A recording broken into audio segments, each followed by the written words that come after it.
ভিডিওতে যাকে দেখতে পাচ্ছেন তিনি ফ্রি ফায়ার গেমার এবং একজন ইউটিউবার, যার চ্যানেলের নাম আজহার অফিসিয়াল এবং তার বর্তমান সাবস্ক্রাইবার হলো 5,84,000। হ্যাঁ ভাই, আপনারা ভুল শোনেন নাই, আমিও ভুল বলি নাই। হ্যাঁ সত্যি, তার চ্যানেলের সাবস্ক্রাইবার 5,84,000। আর এই 6 লাখ সাবস্ক্রাইবার পাওয়া একজন যে কোনো কন্টেন্ট ক্রিয়েটারের স্বপ্ন, যেটার জন্য একজন কন্টেন্ট ক্রিয়েটার সারা রাত দিন পরিশ্রম করেও 10K সাবস্ক্রাইবার কামাতে পারে না। এবং কেউ যদি সেই 10K সাবস্ক্রাইবার অর্জনও করে থাকে, সেই 10K সাবস্ক্রাইবার তার কাছে স্বপ্নের মতো। আর এই আজহার অফিসিয়াল, যার কিনা 6 লাখের কাছাকাছি সাবস্ক্রাইবার, সে কিনা ভেলপুরি বিক্রি করছে রাস্তায় রাস্তায়। এটা খারাপ কিছু না, কিন্তু তার কাছে তো এর থেকে বেটার অপশন আছে, যা দিয়ে সে মাসে 1 লাখ বা তার থেকে বেশি ইনকাম করতে পারবে। কিন্তু সে এটা না করে নিজে পানিপুরি ব্যবসা শুরু করলো। আর এটার জন্যই অনেক জনের গায়ে লেগেছে। এই কারণটা অবশ্য গায়ে লাগারই কথা, যার চ্যানেলে এতগুলো সাবস্ক্রাইবার আছে আর সে কিনা ইউটিউব ছেড়ে ভেলপুরি বিক্রি করছে। এই প্রশ্নটা যে কেউ করবে। তো এবার আজহারের মুখ থেকে শুনে আসি, সে কেন ইউটিউবিং ছেড়ে ভেলপুরির ব্যবসা শুরু করলো। ওয়েট, এতক্ষণ যে আমি বকবক করছি, একটা কথা কি আপনারা নোটিস করেছেন? আমি কিন্তু বারবার বলছি সে ইউটিউবিং ছেড়ে দিয়েছে, কিন্তু না, সে ইউটিউবিং ছাড়ে নাই, সে গেমিং কন্টেন্ট ছেড়ে দিয়েছে। তার ইউটিউব চ্যানেল তোমরা দেখলে বুঝতে পারবা, তার ইউটিউব চ্যানেলে এখনো নতুন নতুন কন্টেন্ট আপলোড হচ্ছে। সো এটা শিওর সে ইউটিউব ছেড়ে দেয়নি, সে গেমিং কন্টেন্ট ছেড়ে দিয়েছে। তো এই গেমিং কন্টেন্ট ছাড়ার কারণ হতে পারে হয় গেম তার কাছে পছন্দ হয় না, বা আজহার এই গেমিং কন্টেন্ট বানাতে চাচ্ছে না, বা হতে পারে ভিউ নাই, বা কেউ এটাকে ভ্যালু দিচ্ছে না।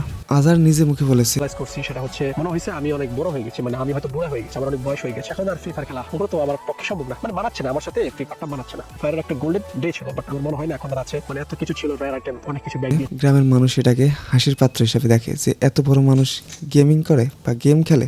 তো যার কারণে আজহার ভেবেছে সে গেমিং কন্টেন্ট ছেড়ে দেবে। বুড়ে গেছে, বিয়ে শাদী করছে, বাচ্চা প্রথম হয়েছে, পাশাপাশি গ্রামে থাকে, বুঝে না তো ভাই। এখন মানুষ যদি জিজ্ঞাসা কি করেন, আমি যদি বলি গেম খেলি, আমি গেমার, মানুষ কি বলে? গ্রামের যে একটা ওয়েদার, গ্রামের এনভায়রনমেন্টে একটা গেমারের কি ভ্যালু।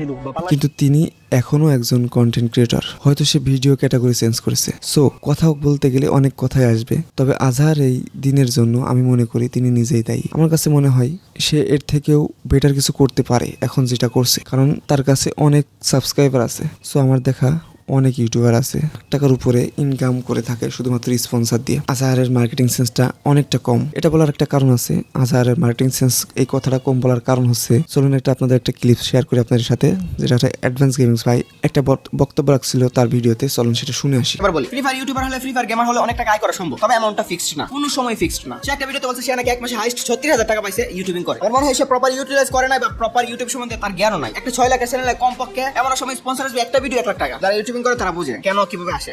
তো এটা শুনলেই বুঝতে পারবেন আজহার কোথায় পিছিয়ে আছে। এই যে অ্যাডভান্স গেমিংস একটা কথা বলছিল, তার মাসিক আয় 36 বা 37,000 টাকা। তবে আজহারের একটা ভিডিওতে আমি দেখছিলাম, তিনি বলেছে তিনি মাসে 1 লাখ টাকার উপরও ইনকাম করেছে। দেখেন, ফ্রি ফায়ার থেকে এমনও মাস গিয়েছে আমি লাখ টাকা ইনকাম করেছি, ওটার মধ্যে আমি কোনো মানুষের শান্তি পাইনি, যেটা বর্তমানে হকারি করে সামান্য কিছু টাকা ইনকাম করে মানুষের শান্তিটা পাচ্ছি। তো এতক্ষণ আমাদের মনের কথা বলছিলাম, চলেন এবার তার মুখের থেকে শুনে আসি সে কি বলে।